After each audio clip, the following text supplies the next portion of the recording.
Thank you for your time. Thank you for being here on Christmas GR, the half century tour, 50 years on stage. How do you feel? Oh, I feel fine. Yeah. It's all I've done my entire life. It's 50 years for the band, but I had 4 years before that, just, you know, getting my chops up and, you know, writing songs and stuff like that. So yeah, it's been a lifetime. I didn't have a backup plan or anything. It's what I do. I write songs, I play guitar and sing. Uh, It's been fulfilling. It's been fulfilling. in these 50 years, how was it then and how is it now with the music? Um, well, the business has changed completely, as everybody knows. Uh, I guess when I first started recording, I think it was only vinyl. It was only vinyl out there. And now it's getting to be like it's only vinyl out there again. So maybe it's full circle, but yeah, it's well, I'll tell you a bunch of differences. When Pavlov's dog first started, we didn't have vocal monitors. And some of the reason that I sang so high on the early records was just to cut through all the volume. Same as the violin. If you can get above the noise, and cut through, it's an advantage. And uh, yeah, it's now when I go out and sing, I can hear my voice, which is a huge improvement. you know. Which was the best moments for the band and you all of these years? Oh, I don't think there's any one thing. I've been on this great adventure my whole life. Um, you know, I I've played huge festivals, which is not necessarily my cup of tea, but I don't mind it. We played Aero Rock, and that was 50, 60,000 people or something. So Wow. it's I can deal with it. I'm kind of happier around 2000 ish, 2000, 2500. I feel like I can connect easier. But that's just me. All You ruled, artists have you their own ruled, you peculiarities. ruled out my next question. It was, do you prefer small venues or big festivals? But you ruled it out with your answer. Yeah, I mean, yeah. I take whatever comes, but it's a lot easier for me personally, um, as an artist and a songwriter, to connect like with a group of people I can actually see.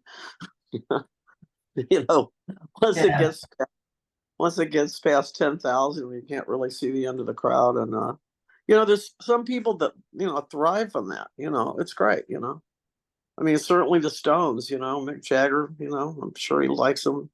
The bigger, the better. But we're not all that way. Um, I really love small venues also to see my big bands because I can connect. You're right. I can connect with them. I went to some festivals and I didn't connect with the bands. I couldn't. Right. Yeah.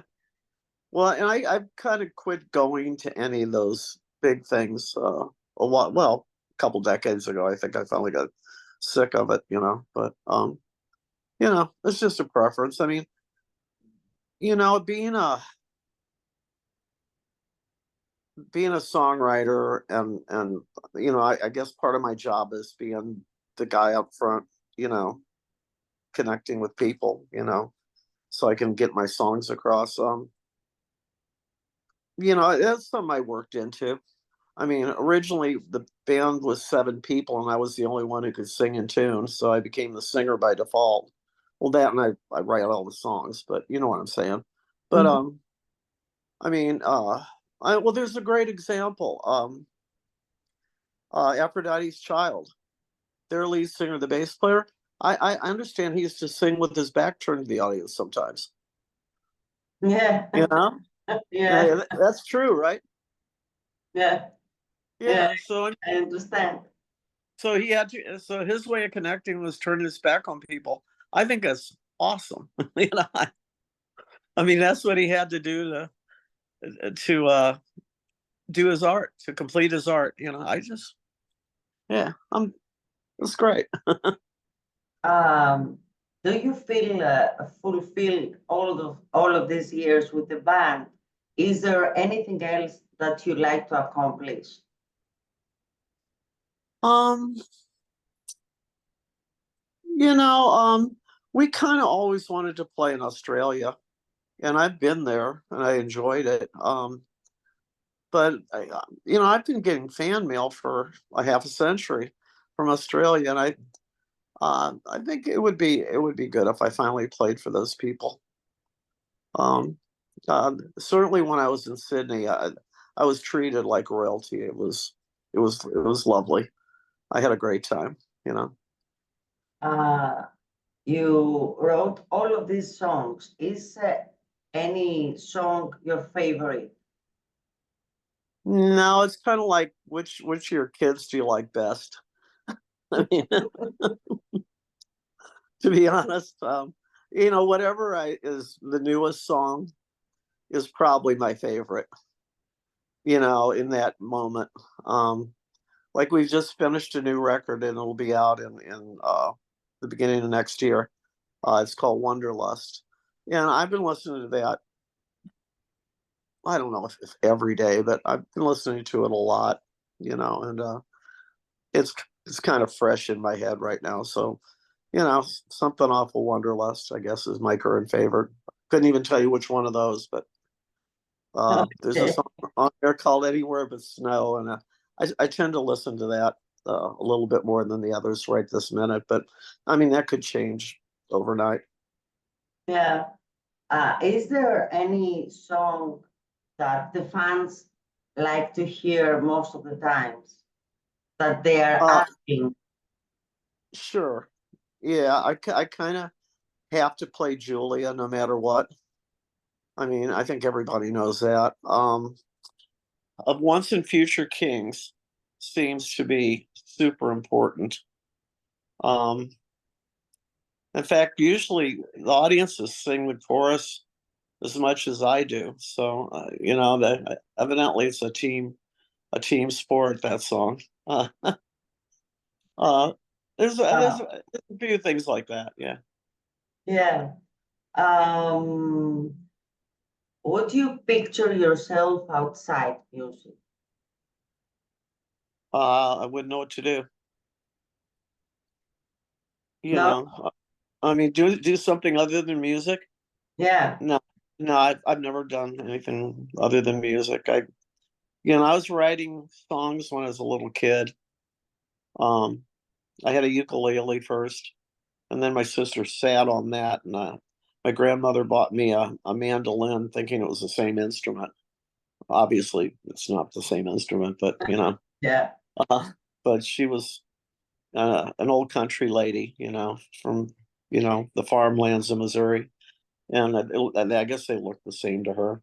Um, but yeah, I always played my whole life, and Uh, I've never been interested in sports or science or stuff I probably could have, but never just, you know, uh, I don't know how to play baseball, for example. yeah. um, no, I'm a musician. My mom was a doll maker. People bought her dolls from all over the world. Uh, my great uncle Matt Ziegler is a famous American uh, rural artist. My great aunt, Sister Cassie Marie, is equally celebrated. I just come from a long line of artists. Um, Even though I'm not a visual artist, I mean, it just kind of runs in the family. What drives you to create? I'm sorry. What drives you to create music? Oh, I don't know. It's just I'm on an autopilot.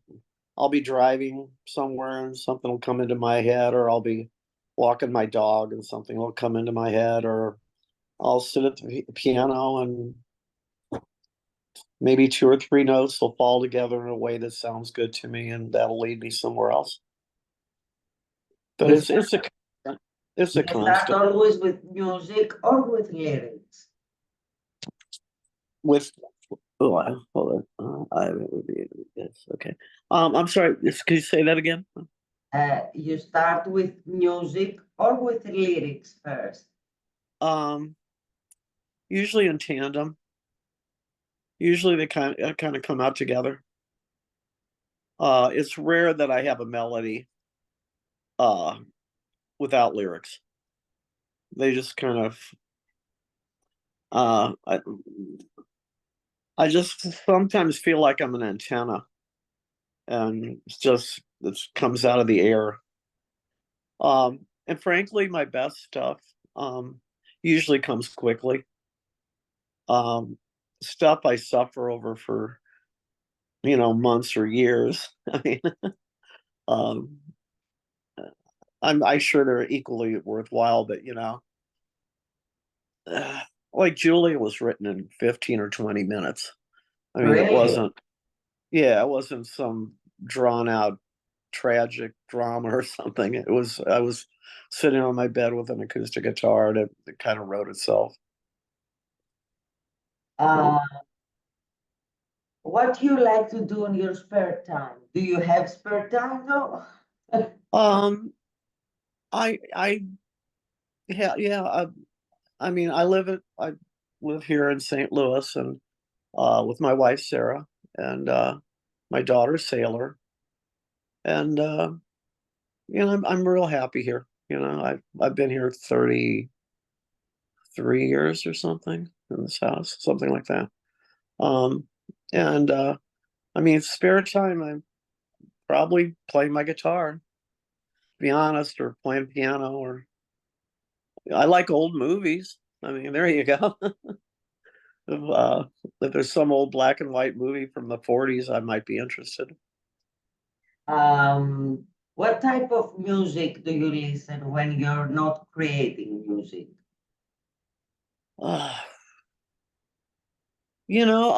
if I hear something from one of my friends or on the radio, like we have Sirius satellite radio in my Subaru Outback, I hear things that I might not have caught on to by myself. And that's how I heard Bonnevere the first time. That's how I heard the National the first time, uh, just accidentally. Uh, but Um, yeah, I mean, I don't listen to any particular genre. I like Mozart. I like Fair Young. I love the Beatles. Um, I guess King Crimson and Fairport Convention were my favorite bands growing up. Um, and I still listen to them, occasionally, Uh, uh, so if it's rock, I don't listen to a ton of rock and roll. Um, I mean, like the guys in Cheap Trick, I've known since I was 21 or something. So if I hear a Cheap Trick song on the radio, that makes me happy. I love Robin, I love Rick and Tom. I mean, uh, but I'm not into just one genre at all. yeah, you like several. Sure, and I like new music. But new music could be something that was written 200 years ago that I didn't hear before, as well as something that was written yesterday. It's all new to me, so I love being surprised. Yeah. You are doing 2 shows here in Greece. What have you prepared for the fans? It's David Hamilton, the original piano player of Pavlov's Dog. He wrote the intro to Julia, played that. He's rejoined the band for this tour because it's been 50 years, and David's played exactly one concert in 50 years, and that was with me 20 years ago. So it's going to be a joy for these people to see David Hamilton play piano live. It's super special, not to be missed. But we're going to concentrate on the first 2 albums that he played on a lot because Pampered Mania was 50 years now. I need to play most or all of that, just because I should. It's the right thing to do. And I'm going to sneak at least one song in from the record that's going to come out in 2025. And we'll fill it out with things that we like. Would you like to leave a message to the Greek fans? Sure. I can't wait to get there. I cannot wait to be there with you. And we are excited to have you here. There's a YouTube video of us playing Thessaloniki, and somebody wrote that David isn't singing Late November, and they wrote some other fan wrote and said, of course he's not singing, they're singing all the words before him.